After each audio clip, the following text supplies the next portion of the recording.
Hello बच्चों। आज की वीडियो में हम सीखेंगे 1 2 3 नंबर्स काउंटिंग। ये है हमारे कलर्स कलर्स। ये है वन वन। वन के बाद आता है टू। ये है टू। टू के बाद क्या आता है बच्चों? थ्री।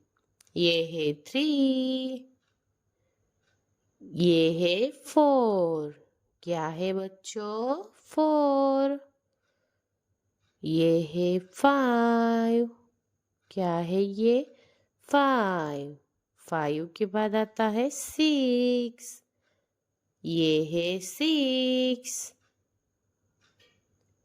ये है सेवन।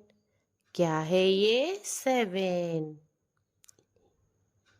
एट। ये है eight.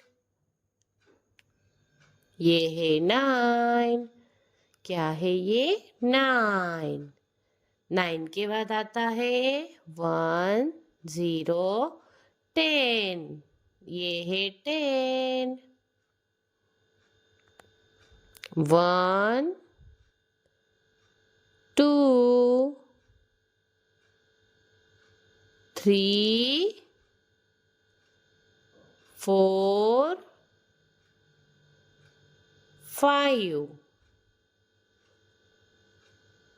Six seven eight nine ten.